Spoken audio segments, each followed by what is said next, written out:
Assalamualaikum warahmatullahi wabarakatuh. Alhamdulillah, alhamdulillahi fatiris samawati wal ard. Ja'ilil malaikati rasula. Uli ajnihati masna wa sulasa wa ruba'a. Yazidu fil khalqi may yasha. Innallaha ala kulli syai'in qadir. Asyhadu an la ilaha illallah wa asyhadu anna Muhammadan abduhu wa rasuluh. La nabiyya ba'da. Allahumma shalli ala Muhammad wa ala ali Muhammad. Qala Allah Ta'ala fil kitabil karim, a'udzu billahi samil alim minasyaitonir rajim.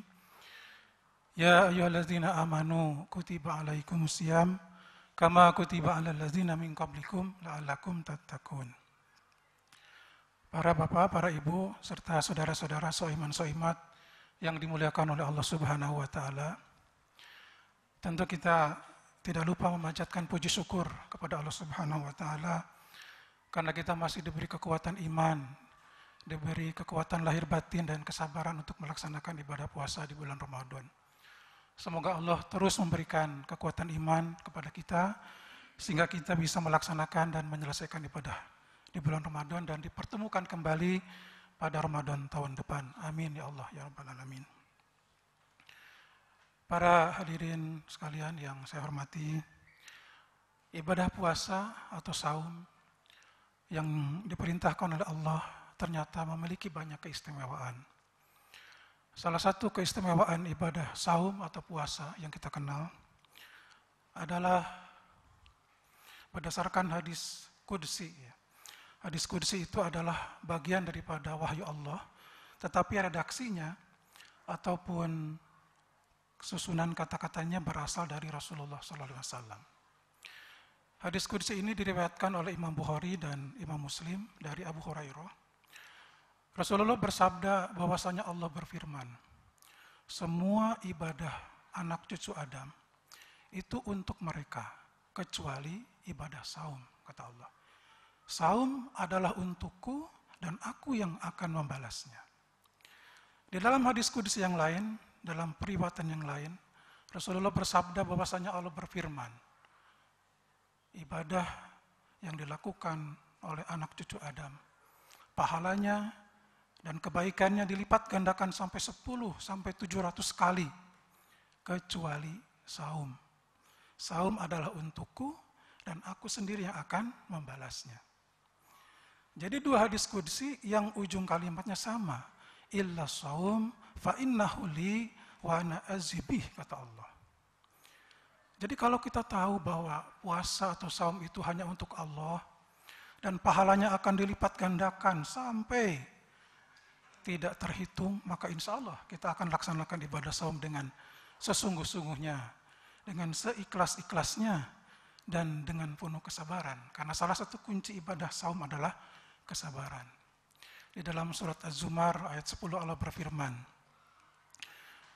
Qul ya ibadilladzina amanu taqu rabbakum lilladzina ahsanu fi hadhihi dunya hasanah wa ardulillahi wasi'a war ardullahi wasi'a innama tuwaffas sabaru ajruhum bighairi hisab, kata Allah. Katakanlah wahai hamba-hamba yang beriman, bertakwalah kalian kepada Tuhanmu. Barang siapa yang melakukan kebaikan akan diberi balasan kebaikan di dunia, dan bumi Allah itu sangat luas, dan hanya kepada orang-orang yang sabar akan ditunjukkan, akan diberikan pahala yang tiada batas. Nah, itu keistimewaan yang pertama. Yang kedua, keistimewaan saum adalah terletak pada bagaimana cara Allah memberikan perintah saum kepada kita. Yaitu di dalam surat Al-Baqarah 183. Ya ayyuhalladzina amanu kutiba alaikumus syiyam. Dan seterusnya. Kemarin malam Ibu Ustazah menerangkan bahwa yang diberikan perintah untuk saum adalah orang-orang yang beriman. Ya ayyuhalladzina amanu. Karena di dalam ayat lain Allah sering mengatakan ya ayyuhannas, ya ayyuhannas su'budu dan sebagainya. Tapi ini ya ayyuhalladzina amanu. Orang-orang yang beriman yang diperintahkan untuk berpuasa. Lalu Allah melanjutkan firman-Nya dengan ayat kutiba alaikum syiyam. Kutiba, diwajibkan kepada kalian. Ini bagian ataupun merupakan perintah untuk beribadah kepada kita. Ternyata di dalam Al-Quran ada perintah yang lain yang tidak dimulai dari kutiba. Perintah sholat, perintah zakat, dan lain sebagainya. Di dalam surat Al-Baqarah 43 Allah berfirman, Aqimus sholat wa atuz zakat warka'u ma'ar raki'in. Allah perintahkan kita sholat. Sholatlah atau tegakkan sholat. Tunaikan zakat. Rukulah kalian bersama orang-orang yang ruku. Demikian juga perintah berhaji. Allah hanya mengatakan, walillahi ala nasi hizul baiti man istata'a ilaihi sabila. Allah mengatakan, tidak kutiba, tetapi walillahi ala nasi artinya mengerjakan haji adalah kewajiban manusia terhadap Allah. Bagi atau terutama bagi mereka yang sanggup melakukan perjalanan ke Baitullah. Ya.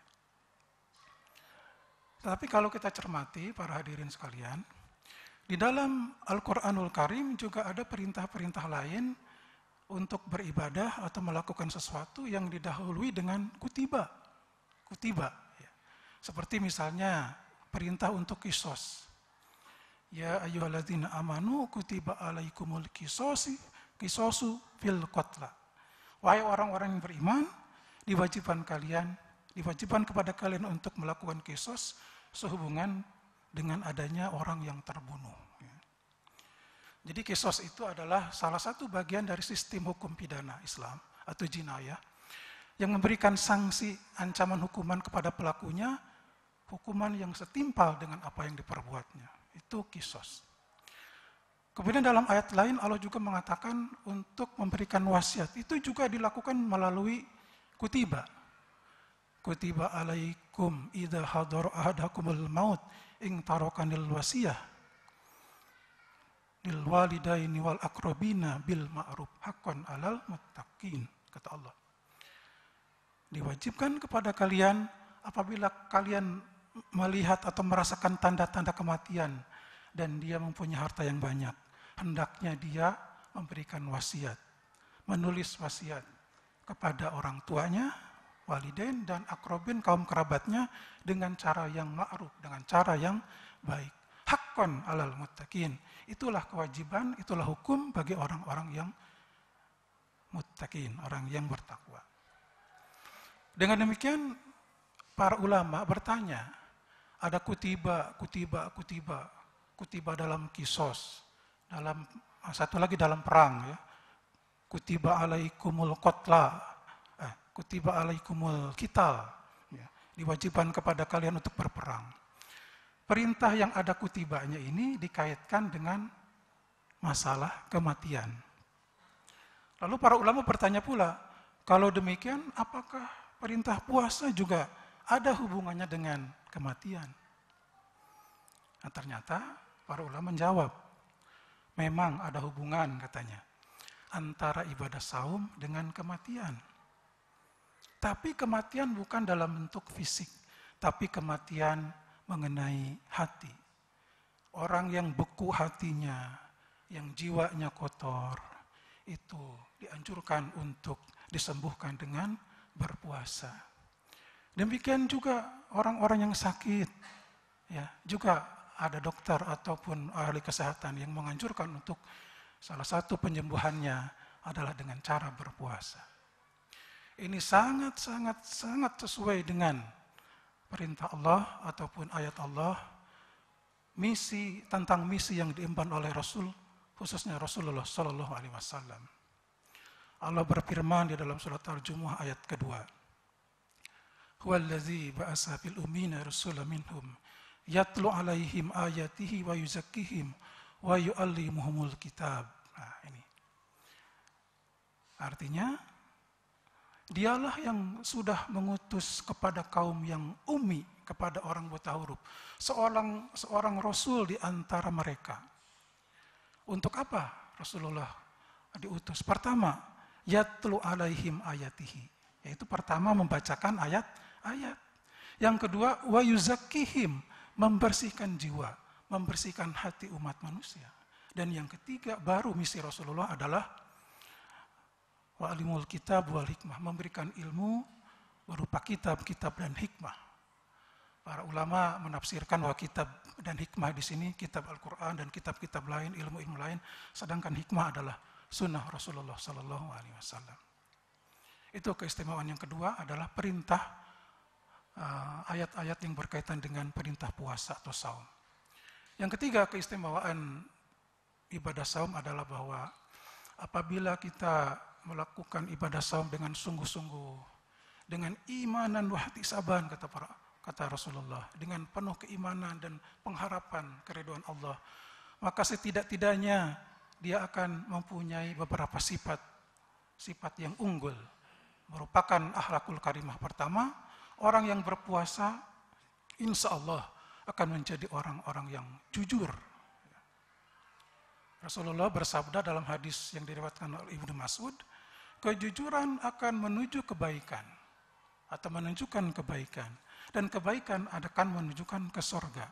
Barang siapa yang selalu berbuat jujur, maka Allah akan mencatatnya dia sebagai seorang yang jujur. Sebaliknya, kedustaan akan membawa kepada kejahatan, dan kejahatan akan menunjukkan dan membawa kepada neraka. Barang siapa yang melakukan dusta, yang sering berdusta, Allah akan catat dirinya sebagai pendusta. Rasulullah mencontohkan, bahkan semenjak beliau masih remaja, beliau adalah orang yang dikenal sangat jujur dan amanah. Oleh karena itu masyarakat Mekah pada waktu itu menyebut Rasulullah sebagai Al-Amin. Yang kedua, orang yang berpuasa akan mempunyai sifat disiplin. Ini penting, disiplin. Karena apa? Kita sahur tidak ingin melewati 1 detik pun batas waktu sahur. Karena kalau waktu sahur kelewatan sedetik pun, maka akan batal puasa kita. Demikian juga pada saat kita menunggu buka puasa. Begitu azan maghrib, kita berbuka, kita iftar. Jangan seperti teman saya, karena dia merasa kuat, wah saya nanti saja buka puasanya jam 10 malam katanya. Nah, barangkali itu tidak dianjurkan. Kita harus disiplin. Para jamaah sekalian, kalaulah kejujuran, kedisiplinan sebagai dua hal yang sebagai hasil puasa itu dibawa ke 11 bulan berikutnya, insya Allah bangsa dan negara kita akan maju dan akan lebih baik daripada sekarang ini. Ya, mudah-mudahan dengan ibadah yang kita lakukan, kita akan mempunyai sikap-sikap terpuji atau sikap akhlakul karimah. Bahkan lebih dari itu, kita akan mempunyai apa yang disebut dengan al-matinul akhlak atau akhlak yang kokoh. Demikian barangkali yang dapat saya sampaikan. Mudah-mudahan ada manfaat. Hadanallahu wa iyyakum wa afu minkum. Wabillahi taufiq wal hidayah. Wassalamualaikum warahmatullahi wabarakatuh.